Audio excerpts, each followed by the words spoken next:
કથા રે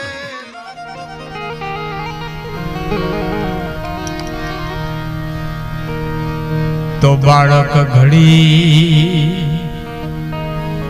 એ બે ઘડીમાં આડું અવળું જાય બાળક ઘડી એ બે ઘડીમાં આડું અવળું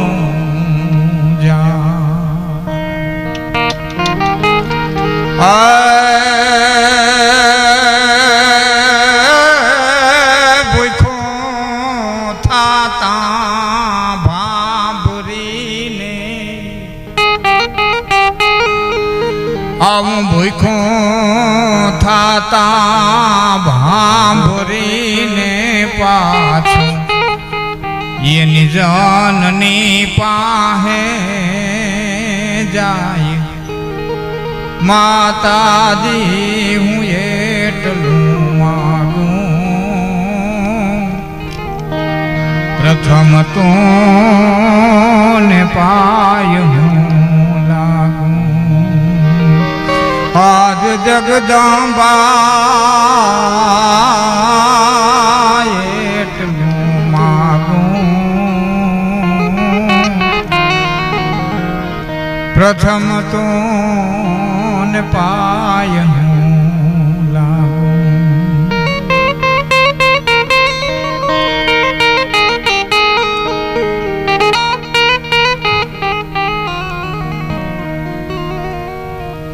બાળક ઘડી બે ઘડી માં આડું અવળું થાય પણ ભીખું થાતા ભાંભરી અને પાછું જનની પાસે જાય.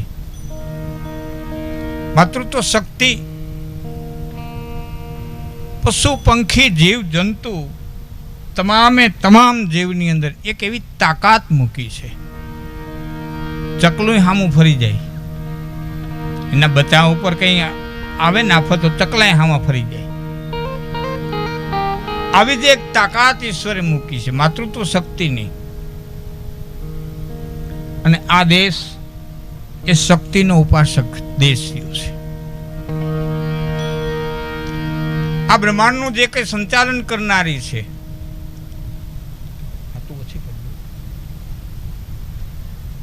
એ એક શક્તિ, એક ઉર્જા, એક પાવર. પછી ના રૂપ નામ એ બધું ભલે વિવિધ હોય પણ મૂળ સ્વરૂપે ના ત્રણ મહાલક્ષ્મી, મહા સરસ્વતી અને મહાકાલી. એવામાં ખોડલની જન્મ જયંતિની પૂર્વ સંધ્યાએ આપણે મળ્યા છીએ.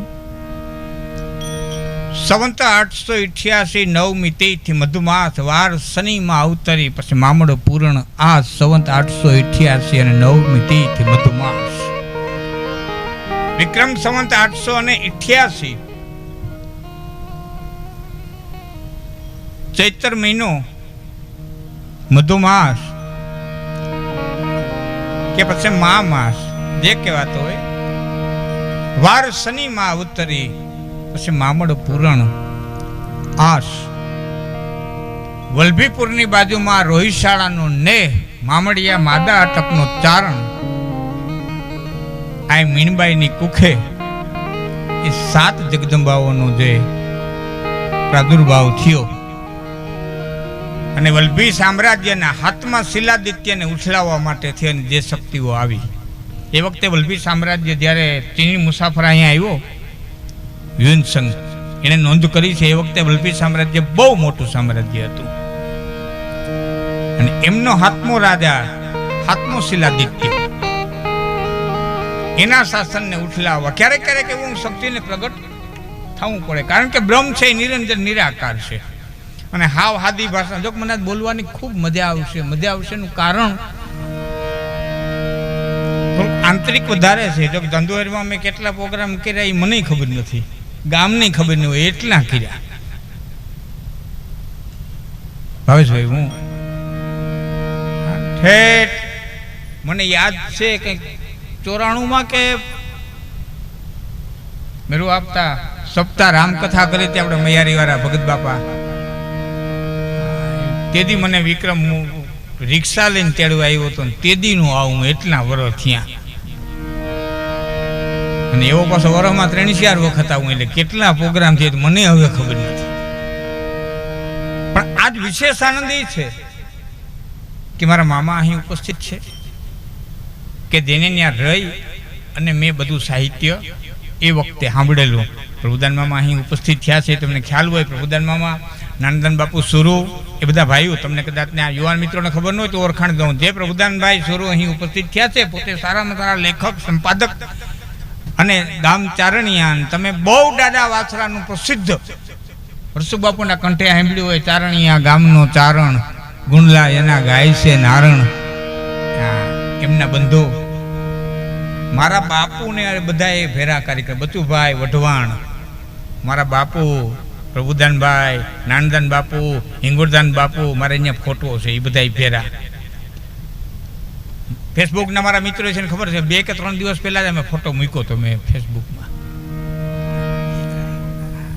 હા, આ બધા એ વખત એક એ મને આનંદ છે કે આવા મહાનુભાવો કે જ્યાં હું રહી અને આ કાને સાંભળી અને સાહિત્ય શીખું છું. બીજું એ આનંદ છે મને કે હું એક નાનકડા એવા ગામની માલિકો રહેતો હતો અને સાહિત્ય કરતો હતો. એ વખતે એક વ્યક્તિ આવીને કીધું કે આવડા નાનકડા ગામની માલિકો તમારા સાહિત્યની શું પ્રગતિ, સિટીની અંદર હો. અરે પણ મારે સિટીમાં આવવું કેમ? મને કંઈ જેતપુરના કામ સિવાય બીજું કંઈ કામ આવડે નહીં, હાડીના કારખાના સિવાય મને કંઈ કામ આવડે નહીં. તો પોતાના સમાજની માલિકો મને રહેવાની વ્યવસ્થા કરી દીધી અને આખા સમાજને સમજાવી અને મને જેને રાખ્યો એવા મારા પરમ મિત્ર લલિતભાઈ ગોરીચા અહીં ઉપસ્થિત થયા છે, જે મને અહીં લઈ આવ્યા કે આ કલાનો ગામડામાં વિકાસ નહીં થાય, તમે અહીંયા આવો. એ વ્યક્તિ આ દે સાંભળીને ટેકો દઈને બેઠા, કોઈ પણ જાતનો મોહ નહીં. વડાલા સ્કૂલના આચાર્ય હતા. એ ત્યાં આવ્યા પછી ધીમો પ્રોગ્રામ કરતો થયો. એ વખતે 1997માં જુનાગઢના પ્રવીણભાઈ, જેને સાહિત્ય રસિકો કહીએ ને, એવા 4-5 સાહિત્ય રસિકોને એમ થયું કે આ વ્યક્તિનું આપણે કંઈક સન્માન કરીએ અને ખાવકોથી મકાન જેવું કંઈક કરી દઈએ સન્માનના બાને. તો એ પ્રોગ્રામમાં ભીખુદાનભાઈ માનની પદ્મશ્રી ઉપસ્થિત રહેલા અને આવેલા. 1997માં મને 1 લાખ રૂપિયાનો ચેક આપી અને મારું સન્માન કર્યું હતું. રાજા બાપા વેકરીના દીકરા ભાવેશભાઈ અહીં ઉપસ્થિત છે. આજ કેટલા થાય ગણી લેવાય. આ 97ની વાત.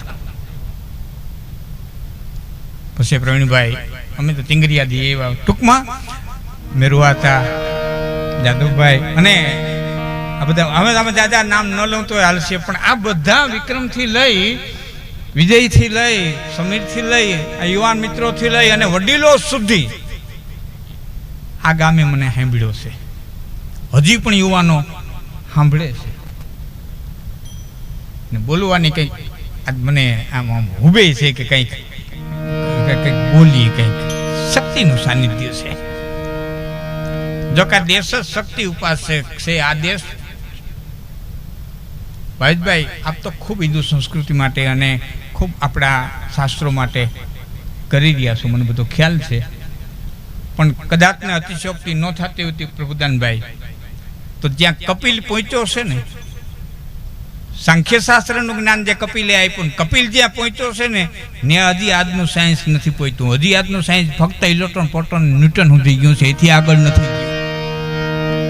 આજે 3 શક્તિની વાત જે કપિલે કરી ને, સાત્વિક, તામસી અને રાજસી, એ સાયન્સનું ઇલેક્ટ્રોન, પ્રોટોન અને ન્યૂટન એક દોડાવે, એક રોકે અને એક બેલેન્સ કરે. કપિલ જ્યાં પહોંચ્યો છે ત્યાં હજી આજનું સાયન્સ નથી ગયું. અને ભગવાન શ્રી કૃષ્ણે ગીતાના બીજા અધ્યાયના 11મા શ્લોકથી જે બોલવાની શરૂઆત કરી એ કપિલના સાંખ્યથી કરી. અશોચ્યાન વ શોચસ્તમ પ્રજ્ઞાવાદાંત ભાષસે ગતાસુન ગતાસુન નાનું શોચંતી પંડિતા. આ કપિલનું સાંખ્ય છે. મારો કહેવાનો અર્થ એ છે કે આ દેશ અને આ દેશ પાસે જે કંઈ શાસ્ત્રો હતા ને, મને હમણાં લંડનથી એક ભાઈનો ફોન હતો, ત્યાંની યુનિવર્સિટીમાંથી પુસ્તક લઈ આવતા છે મેરું હતા અને એ વાંચતા છે તો ખરેખર વિજ્ઞાન અને સાયન્સ આધારિત જે છે ને એ બધું લઈ ગયા ને એ બધી વાતો ચમત્કારમાં મૂકતા ગયા. આ બધા ચમત્કાર છે, બધી વાતો ચમત્કારમાં જ ખપાવી દીધી બોલીને આપણને ચમત્કારમાં જ લઈ ગયા. અને મૂળ મુદ્દા છે ને હસ્તલિખિત એ વાણ ભરીને અહીંથી ઉપાડી ગયા. વલ્લભીની જે નાલંદાની તક્ષશિલા વિદ્યાપીઠની આ પુસ્તકાલયો ભાંગીને જે અંગ્રેજો લઈ ગયા એ લાંબી વાતમાં હું નહીં જાઉં. મારે આ શક્તિના ગુણગાન ગાવા, શક્તિના સાનિધ્યમાં પણ કંઈક એવા મારોડા મળ્યા છે, એવા કંઈક માણા મળ્યા છે. સાજન વહાં ગાઈએ કે જહાન હોય સુજાન. ત્યાં જઈને જ ગાવું જોઈએ, ત્યાં જઈને જ બોલવું જોઈએ, ત્યાં જઈને જ પોતાની વાણીને પોતાની કલાને વ્યક્ત કરવી જોઈએ કે જ્યાં કલાને વધાવનારા હોય. બાકી મેં સંસ્કૃત શ્લોક વાંચ્યો હતો કે વિદ્વાને પોતાની વિદ્વસાહિત મરી જવું જોઈએ, બાકી ખારા પાઠમાં કોઈથી બીજ ન બોવવું જોઈએ. વિદ્વાને પોતાની વિદ્વસતા સહિત મરી જવું જોઈએ, પણ ખારા પાઠમાં બહુ રાજી છે હામો તાલી લે, દે તાલી, એ દે તો નહીં હામી લે. તો સાજન વહા ગાઈએ જહાન હોય સુજાન. કેમ કે અધૂરા દુઆ પૂરા કરે અને પૂરા કરે વખાણ. અહીંથી કદાચ કવિતા ચૂકી જાય તો સામેથી પૂરી કરી દે, અને અહીંથી પૂરી બોલાઈ જાય તો એને તાલી પાડી અને વધાવી દે. એક ભાઈને પગે હરફ કર્યો તો નરમીનો વરક પર દાંત કાઢવા હતા, નાક ખીજાય ને બીજી વખત કર્યો હતો, મીંડો ખડખડ ખડખડ દાંત કાઢવા. એટલે નાગની જે મારી નેતમાં ઝેર વયું ગયું, આ મરી જાવ છે ને પણ દાંત કાં કાઢે? એ ખીજાઈને ત્રીજી વખત કરી લો, અને પછી ફૂણ ચડાવીને બેઠો જોવું કેવો દાંત કાઢે. આમ નાક ફૂણ ચડાવીને બેઠો તો જેને પગે કર્યો હતો ને એને ગોઠણીથી પગ નોખો કર્યો. એ લાકડાનો હતો, પગ ચડાવેલો હતો. એ ફેરવીને હરપને માર્યો, હરપની બોડી ભૂહી નાખી. એમ હારીથી વાતો માંડીને સામેથી પડકારો ન મળે ત્યાં અમને એમ થાય કે અમારામાંથી કલા આવી ગઈ કે માણસ લાકડાનો છે, ન હલે ને ચલે ને રોલે ને બોલે. કાં અમારામાંથી કલા ગઈ અને કાં માણસ લાકડાનો છે. નકર કાંઈક તો લાગે ને, સુર લાગે, સંગીત લાગે, શબ્દ લાગે, વેણ લાગે, દુઓ લાગે, છંદ લાગે, કાંઈક તો લાગે ને માણસના દીણાને. તો દેશ શક્તિનો ઉપાસક. અને શક્તિના 3 સ્વરૂપ: મહાલક્ષ્મી, મહાસરસ્વતી, મહાકાલી. પછી જયંતી, મંગલા, કાલી, ભદ્રકાલી, કપાલિની, દુર્ગા, ક્ષમા, શિવા, ધાત્રી, સ્વાહા, સુધા કયો, શૈલપુત્રી કયો, બ્રહ્મચારિણી કયો, કુષ્માંડા કયો, ચંદ્રઘંટા કયો, કાત્યાયની કયો, કાલરાત્રી કયો, મહાગૌરી કયો, સિદ્ધિદાત્રી કયો, કે ભેડિયાળી હોનર હામાની હોય, પીઠળ હોયાની હોય, કરણી મેહારી હોય, જમણી ધાનાની હોય, રાધલ ગુદાની હોય, બુટબલાને બેચેરા બાપલ દેથાની હોય, દેવલ ભલાની હોય, દેવલ કાથિયાલી હોય, નાગભાઈ હરજોગની હોય, કાકભાઈ છત્રવની હોય, ખોડિયાર મામડિયાની હોય, આવડ માદાની હોય, ભરવડી સાખડાની હોય, ગેલ ભાડલાવાળી હોય, મોગલ ગાંગણિયાની હોય, કામભાઈ જહા બાટુની હોય, આ ધનભાઈ મેઘાણા રેઠની હોય, કે ચાપભાઈ હરરૂપ ચોરાડાની હોય. એના મંદિર નવા, એની મૂર્તિ નવી, એના પૂજારી નવા નવા હોય, પણ એ દેવ તત્વ જૂના જૂના, એ જે શક્તિ. અને એવી શક્તિ પીઠ ભારતમાં 51 હતા, પછી 52 થયા, પછી બધા એમ કરતા કરતા 108 થયા. પણ એક શક્તિપીઠ મેલું, એક શક્તિપીઠ એટલે પાટણ વાવનો ડુંગર, જેને આરસનો ડુંગર કહેવામાં આવે, જેને ઈડંબા વન કહેવામાં આવે. એ પાટણ વાવના ડુંગરે બેઠેલી મા શક્તિ, મા માત્રી, જે અત્રિ ઋષિએ તપ કરેલું, અને અત્રિના જે મા બન્યા હતા એને કહેવાના માત્રી, મા અત્રિની જે મા કહેવાના, અત્રિને જે પ્રસન્ન થયા એ શક્તિપીઠેથી ભગત બાપા અહીં પધાર્યા છે. એના ચરણોની માલિક કોટી કોટી વંદન કરું છું. તાલી પાડી અને વધાવજો. એવા સંતો બીજા પધાર્યા છે. તો શક્તિની પોકાર ભગત બાપુ કરે, કવિ કાગ કહે છે. આજ ખોડિયારના સાનિધ્યમાં મળ્યા. હે માં, હે શક્તિ, હે જગદંબા, કવિ કાગ કહે છે કે જૈન પેટ ધારી દેવ્ય કાયા નો જોગ માયા જન્મતી,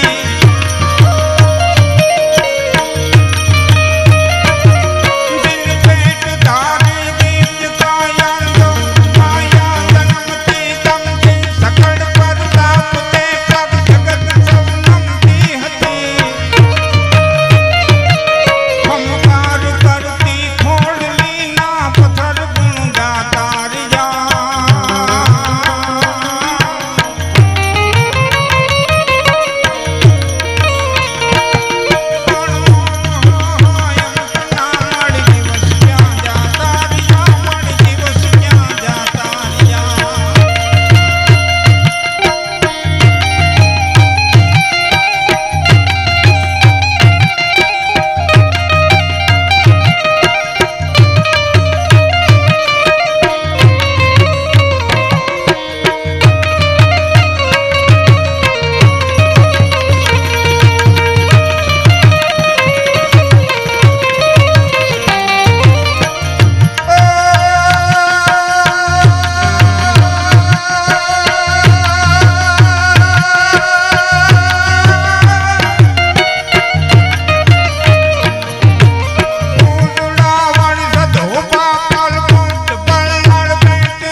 આ દેશ છે શક્તિનો ઉપાસક, એનું મોટું પ્રમાણ હોય તો બે. એક તો આ દેશનું નામ પુરુષનું હોવા છતાં માં કહેવાય. નામ ભારત, શકુંતલાના દીકરા ભરત ઉપરથી આ દેશનું નામ ભારત પડ્યું. નામ પુરુષનું હોવા છતાં માં કહેવાય. ભારત માત કી જય. અને બીજું, આ દેશના એક ગ્રંથ એવો છે જેને માં કહેવાય છે અને એ ગ્રંથ સજીવ છે. તમને એમ થાય ગ્રંથ સજીવ હોય? સજીવ હોય, હા. એનો કોઈ પ્રમાણ દાખલો કે કોરટની માલિકોર ગીતાના સોગન ખવાય છે. સોગન ખવાય છે એનો અર્થ એ થયો કે એ જીવતી છે. મરેલાના હમ ખાય કોઈ માને થોડું? મારી હાથમી પેઢીએ બાપા મરી ગયા એના હમ ખાઉં તો એ કોઈ માને થોડું? હમ તો જીવતા ના ખવાય. તો ગીતાના હમ ખવાય છે એનો અર્થ એ થયો કે ગીતા જીવતી છે, એ ગ્રંથ છે, સજીવ છે અને એ માં છે. શક્તિથી જ બધું છે. અને મારી સાદી ભાષામાં કહું તો બ્રહ્મા બદલી જાય. બદલે ને, ચોકડી બદલે એટલે શું કહે? બ્રહ્મા બદલી ગયા. બ્રહ્મા બદલી જાય, વિષ્ણુ પોટી જાય. શાંતાકારમ બધું કે સૈન્યમ પદ્મનાભમ સુરેશમ વિશ્વાધારમ ગગન સદમ એક વરણ એ હોઈ જાય. એમાં દેવ પોટી 11 આવે ને દેવ ઉઠી 11 આવે ને બ્રહ્મા બદલી જાય. વિષ્ણુ પોઠી જાય, શંકર સમાધિમાં બેસી જાય. હા, એ અખંડ લગાવી જાય સમાધિ. કેટલા વર્ષે છૂટે એ કઈ નક્કી નહીં. કે તેથી આ જગતનું સંચાલન કોણ કરે? કે તેથી શક્તિ કરે, ન જાગે ન સોવે ન હાલે ન રોલે, ગુપતિ ન છતી કરંતી કે લોલે, બુદાલમ ઉદાલમ વિશાલમ ભવાની કૃપાલમ ત્રિકાલમ કરાલમ દિવાની. એ જાગતી નથી, હુતી નથી, બેહતી નથી, ઉડતી નથી, હાલતી નથી, છતાં બધું કરે. ઈ તાકાત. એ શક્તિ ન હોય તો મસર ઉડી ન હોગે, એ શક્તિ ન હોય તો હાથી હાલી ન હોગે. કીડીથી માંડી અને કુદર હુંદીને આવને જીવાડનારી હોય તો એ શક્તિ છે. આ તાકાત.